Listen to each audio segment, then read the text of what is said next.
स्खलितपादानां भूमिरेवावलम्बनम् त्वयि जाता अपराधानां त्वमेव शरणं शिवे त्वमेव शरणं शिवे। शिवशक्त्या युक्तो यदि भवति शक्तः प्रभवितुं न चेदेवं देवो न खलु कुशलस्पन्दितुमपि अतस्त्वामाराध्यां हरिहरविरिञ्चादिभिरपि प्रणन्तुं स्तोतुं वा कथमकृतपुण्यः प्रभवति तनीयां सम्पांसुं तव चरणपङ्केरुहभवं विरिञ्चिन् सञ्चिन्वन् विरचयति लोकानविकलं वहच्चेनं शौरिः कथमपि सहस्रेण शिरसां हरः सक्षुद्वैनं भजति वसितोद्धूलनविधिम्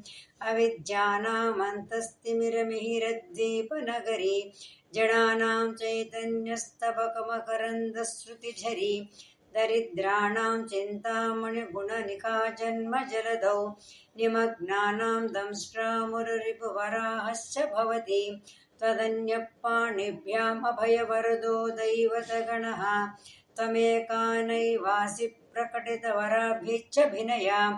भयात्त्रातुं दातुं फलमपि च वाञ्छासमधिकम् शरण्ये लोकानां तव हि चरणायेव निपुणौ हरिस्त्वामाराध्या प्रणतजनसौभाग्यजननी पुरा नारी भूत्वा पुररिपुमपि क्षोभमनयते स्मरोऽपि त्वां नत्वा रतिनयनलेख्येन वपुषा मुनीनामप्यन्तः प्रभवधिक् मोहाय महतां धनुःपौष्पौ मौर्वी मधुकरमयी पञ्चविशिखा वसन्तः सामन्तो मलयमरुदायो धनरथः तदेप्येकः सर्वं हिमगिरिसुते कामपि कृपाम् अपाङ्गात्ते लब्ध्वा जगदिदमनङ्गो विजयते कणत्काञ्चीदामा करिकलभकुम्भस्तननता परिक्षीणा मध्ये परिणतशिरश्चन्द्रवदना धनुर्बाणान् पाशं शृणिमपि दधाना करतलै पुरस्तादास्ताम्नः पुरमदितुराहो पुरुषिका सुधा सिन्धोर्मध्ये सुरविटपि वाटी परिवृते मणिद्वीपे नीपोपवनवति चिन्तामणिगृहे शिवाकारे मञ्चे परमशिवपर्यङ्कनिलयां भजन्ति त्वां धन्या कतिचलसितानन्दलहरीं महीमूलाधारे कमपि मणिपूरे हुतवहं स्थितं स्वाधिष्ठाने हृदि मरुतमाकाशमुपरि मनोऽपि भ्रूमध्ये सकलमपि भूत्वा कुलपदं सहस्रारे पद्मे सह रहसि पत्या विहरसे सुधाधारा सारैश्चरणयुगणान्तर्विगलितैः प्रपञ्चं सिञ्चन्ति पुनरपि रसाम्नाय महसः अवाप्यस्त्वां भूमिं भुजगनिभमज्जुष्टवलयं स्वमात्मानं कृत्वा स्वपिशकुलकुण्डे कुहरिणी चतुर्भिस्त्रीकण्ठैः शिवयुवतिभिः पञ्चभिरपि प्रभिन्नाभिः शम्भोर्नवभिरपि मूलप्रकृतिभिः चतुश्चत्वारिंशत् वसुदलकलाश्रित्रिवलया त्रिरेकापि सार्धं तव शरणकोणाः परिणता त्वदीयं सौन्दर्यं तु हिनगिरितन्ये तुलयितुं कवीन्द्राः कल्पन्ते कथमपि विरिञ्चि प्रभृतयः यदा लोकोः सुख्यात् अमरललनायान्ति मनसा तपोभिर्दुष्प्रापामपि गिरिशसायुज्य पदवीं नरं वर्षीयां संनयन विरसं नर्मसुजडं तवापाङ्गा लोके पतितमनुधावन्ति शतसः गलद्वेणीबन्धा कुशकलशमिश्रस्तसिचया हठातुच्चत्क्राञ्चो विगलितदुकूला युवतयः शतोषट्पञ्चाशत् विषमधिकपञ्चाशदुदगे हुताशे द्वाषष्टिश्चतुरधिकपञ्चाशदनिले दिवि द्विषत्रिंशन्मनसि च चतुष्षष्टिरिति ये मयूकास्तेषामप्युपरि तव पादाम्बुजयुगम् शरज्योत्स्ना शुद्धां सशुजुतजटाजूटमकुटां वरत्रासत्राणस्फटिकझटिका पुस्तककरां सकृन्नत्वा नत्वा कथमिव सदां सन्निधदते मधुक्षीरद्राक्षा मधुरमधुरीणाः फणितयः कवीन्द्राणां चेतः कमलवनबालातपरुचिं भजन्ते ये सन्तः कतिचितरुणामेव भवतीं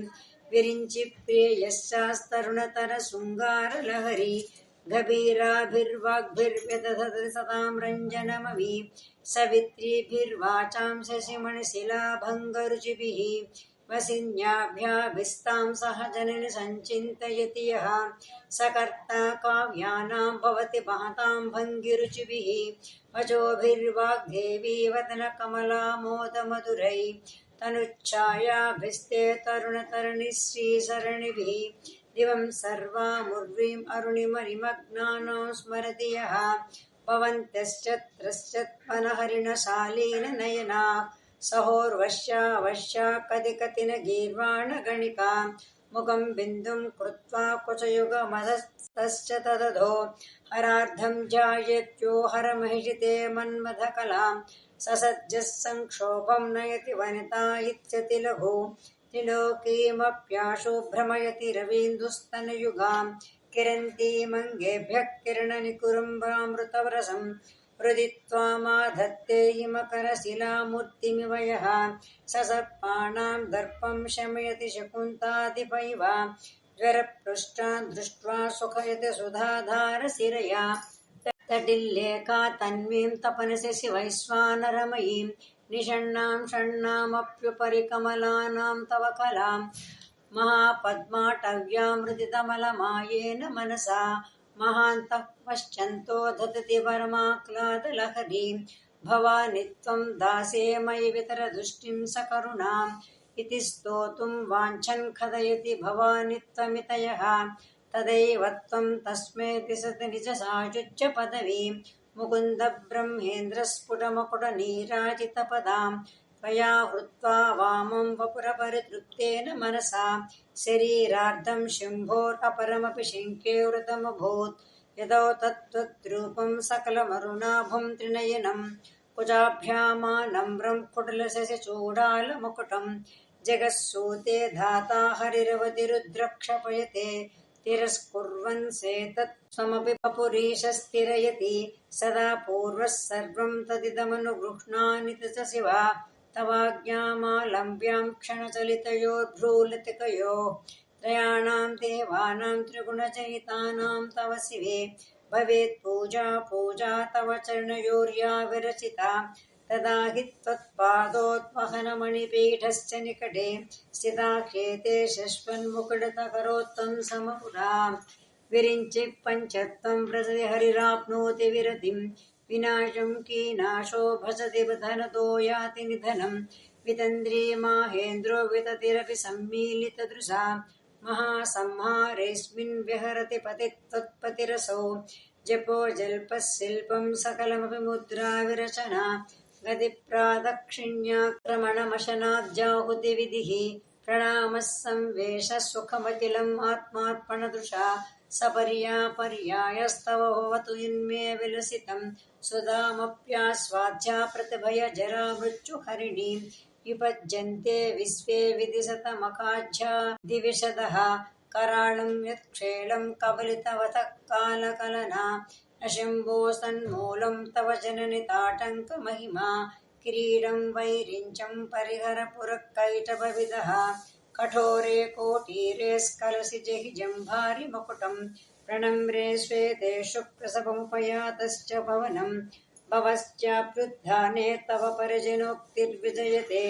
स्वदेहोद्भूताभिर्गुणिभिरनिमाध्याभिरभितो निषेव्ये नित्ये त्वामहमिति सदा भावयति यः किमाश्चर्यं तश्च त्रिनयनसमृद्धिं तृणयतो महासंवर्ताग्निर्विरचयति नीराजनविधिं चतुष्षष्ट्या सकलमतिसन्धाय भुवनं ततस्तत्सिद्धिं प्रसवपरतन्त्रे पशुपतिः पुनस्तन्निर्बन्धात् अखिलपुरुषार्थैकघटना स्वतन्त्रं ते तन्त्रं क्षितितलमवातीतरमिदं शिवशक्तिः कामक्षितिरधरविश्रीतकिरणः स्मरोऽहंसशक्रस्तदनु च परामारहरयः अमीहृल्लेख्याभिस्थितिस्पृभिरवसानेषु घटिता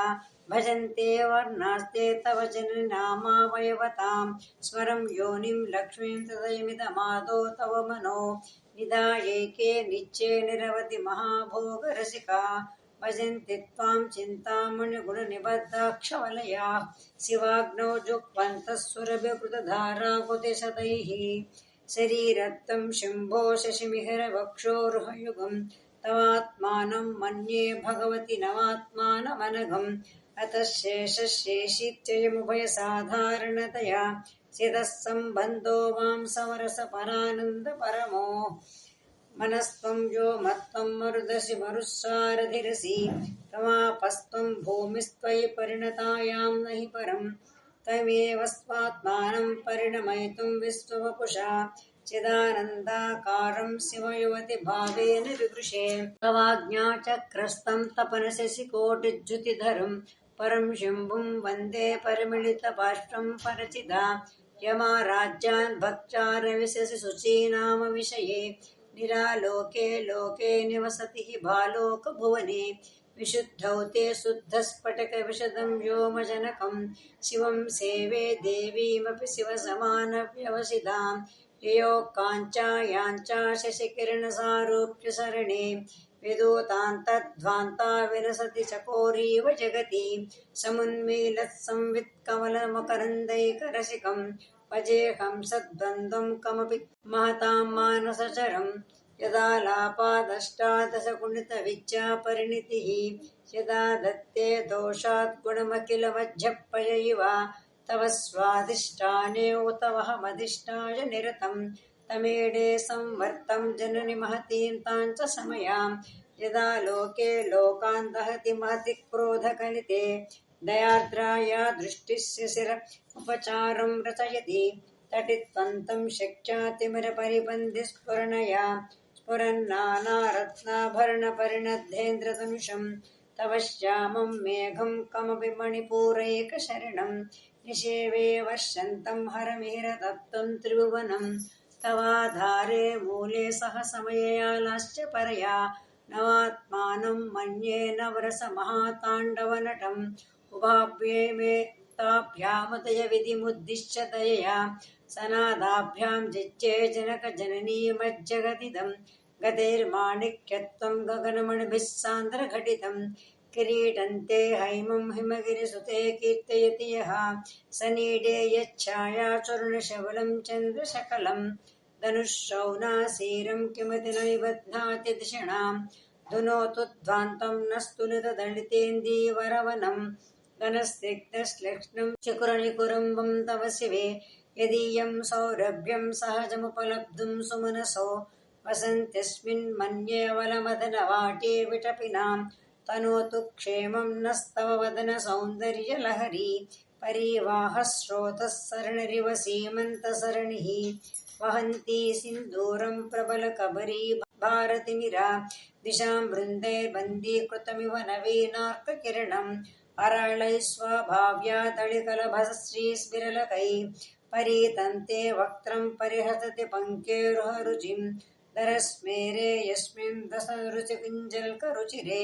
सुगन्धो माज्यन्ति स्मरदहनचक्षुर्मधुलिहः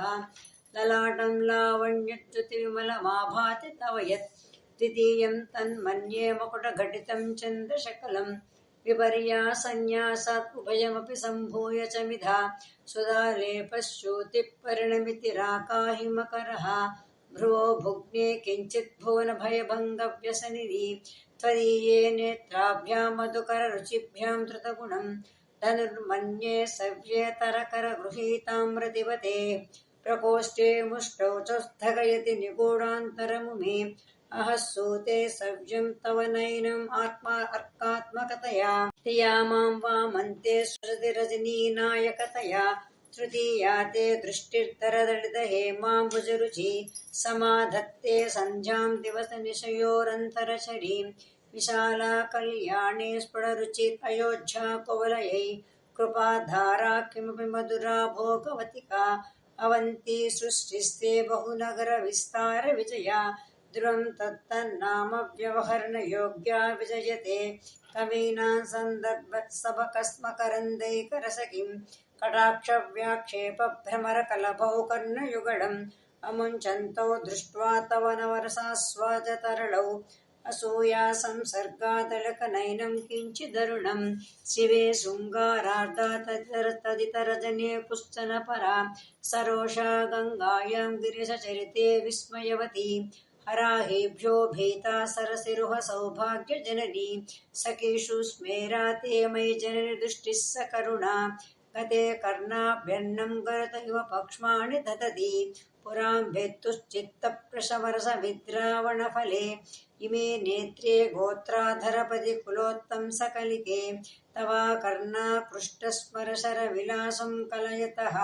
विभक्तत्रैवर्ण्यं व्यतिकरितनीलाञ्जनतया विभाति त्वन्नेत्रत्रितयमिदमीशानदयिते पुनः सृष्टुर्देवान् द्रुहिणहरिरुद्रानुपरतान् रजसत्त्वं बिभ्रत्तम इति गुणानां त्रयमिव पवित्रीकर्तुं नः पशुपति पराधीन हृदये दयामित्रे नेत्रे अरुणधवलश्यामरुचिभिः नदशोणो गङ्गातपनतनयेति ध्रुवममुम् त्रयाणां तीर्थानाम् उपनयसि सम्भेदमनघम् निमेषोन्मेषाभ्यां प्रलयमुदयां याति जगति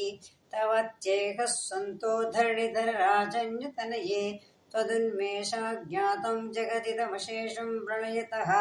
परित्रातुं शिङ्के परिहृतनिमेषान्त्रवदृशः तवापर्णे कर्णे जपनयन पैशून्यचकिता निलीयन्ते तोये नियतमनिमेषाशफरिका इयञ्च श्रीर्बद्धच्छदपुटकवाटं कुवलयं जहाति प्रच्यूषे निशसविकटय्य प्रविशति दृशाद्रागी यस्सादरदलितनीलोत्पलरुचा दयीयांसं दीनं स्नपय कृपया मामपि शिवे अनेनायं धन्यो भवति न च ते हानिर्यता न वनेवाहर्म्येवा समकरनिपातो हिमकरः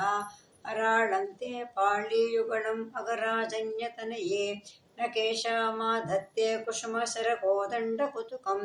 तिरश्चेनो यत्र श्रवणपथमुल्लङ्घ्य विलसन् अपाङ्गव्यासङ्गो दिशति सरसन्धानतिषिणां स्फुरद्गण्डा भोगप्रतिफलितताटङ्कयुगळं चतुश्चक्रं मन्ये तव मुखमिदं मन्मदरदं यमारुक्ष्यद्रुक्ष्यत् अवनिरतमर्केन्दुचरिणं महावीरो मारप्रमथपतये सज्जितवते सरस्वत्या सूक्तिरमृतलहरी कौशलहरी पिबञ्चा शर्वाणि श्रवणचुरुकाभ्यामवरिणम् चमत्कारश्लाघाचलितशिरसः कुण्डलगणो जनत्कारैः सारे प्रतिवचनसमासष्टयुवते असौ नासा वंशस्तु हिनगिरि वंशध्वजपटी त्वदीयो नेदीयः फलमस्माकमुचितं वाच्यं तन्मुक्ता शिशिरकरनिःश्वासगलितं समृद्ध्यायात्तासां बहिरपि समुक्ता मणिधरः प्रकृत्या रक्तायास्तव सुदन्तच्छदरुचे प्रवक्षे सादृश्यं जनयतु फलं विद्रुमलता न बिम्बं तद्बिम्बप्रतिफलनरागादरुणितं तुलामध्यारोढुं कथमिव न लज्जेत कलया स्मितज्योत्स्ना जालं तव वदनचन्द्रस्य पिबतां चकोराणामासीत् अतिरसतया चञ्चुचडिमा अतस्ते सीतांशोरमृतलहरीराम्लरुचयः पिबन्ति स्वच्छन्दं निशि निशि भृशं काञ्चिकधिया अविश्रान्तं प्रच्युत्कुणकणगदाम्रेडन जपा पुष्पच्छाया तव जननजिह्वा जयति सा यदग्रासीनाया स्फटिकतुषच्छविमयी सरस्वत्या मूर्तिपरिणमति माणिक्यवपुषा रणे जित्वा दैत्यान् अपहृतशिरस्त्रैकवचभिर्निवृत्तैश्चण्डां सत्रिपुरहरनिर्माल्यविमुखैः विशाखेन्द्रोपेन्द्रे शशविशदकर्पूरशकला विलीयन्ते मातस्तव वदनताम्बूलकबला पिबञ्चा गायन्ति विविधमुपदानं पशुपते स्वयारब्धे वक्तुं चलितशिरसा साधुवचने तदीयैर्माधुर्यैरपलपिततन्त्रीकलरवां निजां वीणां वाणे निशुलयति चोळेन निवृतं कराग्रेण स्पृष्टं तुकनगिरिणा वत्सलतया गिरीशेनोदस्तं मुखरधरपानाकुलतया करग्राक्षं शिम्भोर्मुखमुखरवृन्तं गिरिसुते कदङ्कारं भ्रूमस्तव चुबकमौपम्यरहितां भुजश्लेषा नित्यं पुरदमैतुः कण्टकवती तव ग्रीवा धत्ते मुखकमलनाडश्रियमियं स्वतश्वेता काला गरुबहुलजम्बालिमलिना मृळालीलालित्यं वहति यदतो हारलतिका गले रेखास्तिस्रो गतिगमकगीतैकनिपुणे विवाहव्यानद्धप्रगुणगुणसङ्ख्या प्रतिभुवः विराजन्ते नानाविधमधुररागाकरभुवां त्रयाणां ग्रामाणां स्थितिनियमसीमानयुवते मृळालीमृद्धीनां तव भुजलतानां चतस्रुणां चतुर्भिः सौन्दर्यं सरसिज भवस्तौतिवदनै नकेभ्यः सन्त्रस्यन् प्रथममदनादन्धकरिभो चतुर्णां शीर्षाणां सममुभयहस्तात्पणधिया नखानामुज्ज्योतिर्नव नलिनरागं विहसतां कराणां ते कान्तिं कदयामुः कदमुमे कयाचिद्वा साम्यं भजतु कलया हन्त कमलं यदि क्रीडल्लक्ष्मीं चरणतललाक्षारसचणं समं देवि स्कन्दद्विपवदनपीतं स्तनयुगं तवेदं न खेदं हरतु सततं प्रस्नुतमुखं यदा लोक्याशङ्काकुलितहृदयो हासजनकः सकुम्भौ हेरम्भः परापुंसति हस्तेन झटिति अमुते वक्षोजौ अमृतरस माणिक्यकुतुपे न सन्देहस्पन्दो नगपति पताके मनसिनः पिबन्तौ तौ यस्मात् अविदितवतो सङ्गरसिकौ कुमारावज्यापिद्विरदवदनक्रौञ्चदळनौ वहच्चम्बस्तम्बेरमधुरम्भप्रकृतिभिः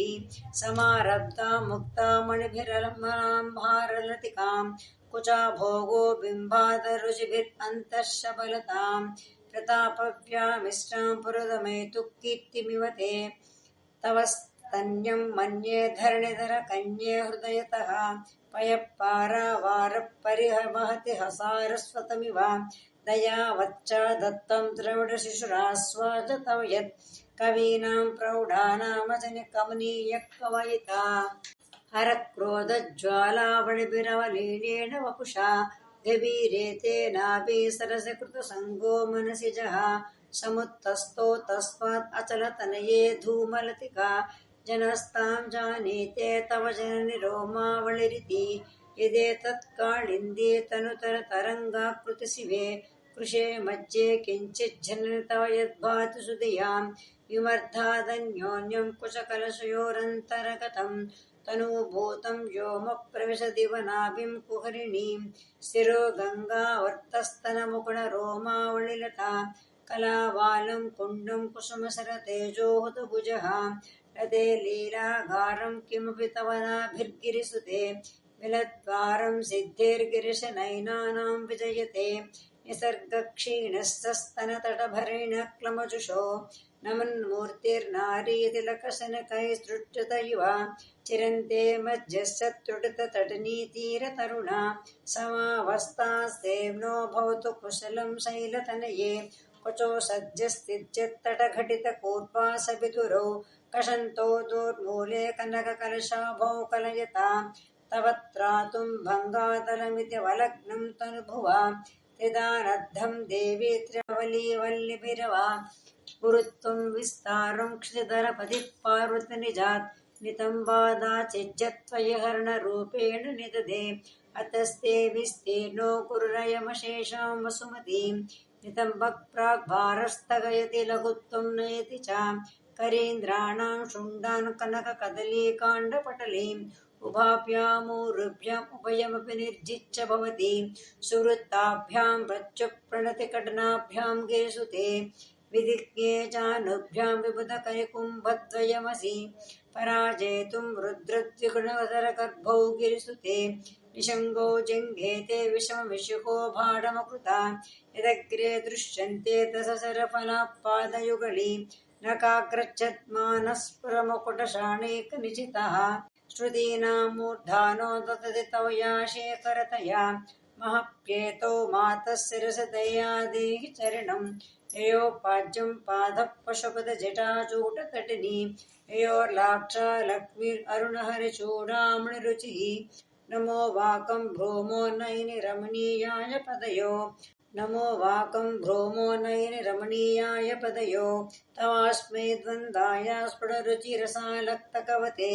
असूयात् अत्यन्तं यदभिहननाय स्पृहयत् पशूनामीशानप्रमदवनकङ्केलिधरवे वृषा कृत्वा ग्रोत्तस्करमदन आत्मैलक्षणमितं ललाटे भर्तारं चरणकमले ताडयति ते चिरादन्तशल्यं दहनकृतमुन्मीलितवता तुलाकोटित्वाणैकिलिकिलितमीशानरिपुणा हिमानि हन्तव्यं हिमगिरिनिवासैकचतुरौ निशायां निद्राणां निशिचरमभागे च विशदौ परं लक्ष्मीपात्रं श्रीमयति सृजन्तो समयिनां सरोजं त्वत्पादो जननि जयतश्चित्रमिह किं पदन्ते कीर्तीनां प्रपदमपदं देवि विपदां कदं नीतं सद्भिः कटनकपटीकर्परतुलां कदं वा बाहुभ्यामुपयमनकाले पुरभिधा यदादायन्यस्तं दृशहृदयमानेन मनसा न कैर्नाकस्त्रीणां करकमलसङ्कोचशशिभिः सरूणां दिव्यानां हसत इव ते चण्डिचरणौ फलानि स्वस्तेभ्यः किसलयकराग्रेण ददतां दरिद्रेभ्यो भद्रां श्रियमुनिशं मह्नाय ददौ ददाने दीनेभ्यः श्रियमुनिशम् आशानुसदृशीम् अमन्दं सौन्दर्यप्रकरमकरन्दं विकिरति तवास्मिन् मन्दारस्तबकसुभगे यातु चरणे निमज्जन्मज्जीवः कर्णचरणे षच्चरणताम् अदन्यासक्रीडापदचम् इवारद्धु मनसः स्खलन्तस्ते खेलं भवनकलहंसा न जुहति अतस्तेषां शिक्षां सुभगमणिमञ्जीररणिता छलादा चक्षाणं चरणकमलं चारुचरिते गदास्ते मञ्चत्वं तृणहरिरुद्रेश्वरभृतः शिवस्वच्छच्छाया घटितकपटप्रच्छदपटः त्वदीयानां भासं प्रतिफलरागारुणतया शरीरी शृङ्गारोरसैव दृशां दोग्ध्यकुतुकम् अराळो केशेषु प्रकृतसरला मन्दहसिते शिरीषा वा चित्ते तुषदुफलशोभाकुचतटी वृषं तन्वी मज्जे पितुरुरसिजारोहविषये जगत्त्रातुं शम्भोर्जयति करुणाकाचिदरुणा कळङ्कः कस्तूरिरजनिकरबिम्बं जलमयं कलाभिः कर्पूरे मरकतकरण्डं निबिडितं रतस्तद्भोगेन प्रतिदिनमिदं रिक्तकुहरं विधिर्भूयो भूयो निबिडयति नूनं तव कृते पुरारातेरन्तःपुरमसि ततस्त्वच्चरणयो स्वपर्या मर्यादा तरलकरणानामसुलभा तदा ह्रियेते नीता शतमखमुखा सिद्धिमतुलां तव द्वारोपान्तस्थिद्भिर्निमाध्याभिरमराः कळत्रं वैधात्रं कति कति भजन्ते न कवयः श्रियो देव्या को वा न भवति पतिकैरपि धनैः महादेवं हित्वा तव सति सती नाम चरमे कुचाभ्यामासङ्गः कुरवत करोऽप्यसुलभः गिरामाहुर्देवीं तृष्णगृहिणीम् आगमविधो हरे पत्नीं पद्मां हरसहचरीं तुर्या कापि त्वं दुर्दिगमनिस्सीममहिमा महामाया विश्वं भ्रमयसि परब्रह्म महिषी कदा काले मातः कदय कलितालक्तकरसं पिबेयं विद्यार्थी तव चरणनिर्णेजनजलं प्रकृत्या मूकानाम् अपि च कविताकारणतया कदा दत्ते वाणी मुखकमलताम्बूलरसतां सरस्वत्या विधिहर सपत्नो विहरते रथे पातिव्रत्यं शिथिलयति रम्येण वपुषा चिरञ्जीवन् एव क्षपितपशुपाशव्यतिकरः परानन्दाभिख्यं रसयति रसं त्वद्भजनवान् प्रदीपज्वालाभिर्दिवसकरनीराजनविधिः सुधासूते चन्द्रोपजलवैरर्घ्यरचना स्वकीरैरम्बोभित्सलिलनिधिसौहित्यकरणं तदीयाभिर्वाग्भिस्तव जननि वाचां स्तुतिर्यम् श्री शंकराचार्य विरचितं श्री सौन्दर्यलहरी पारायणं समाप्तं श्रीमात्रे नमः।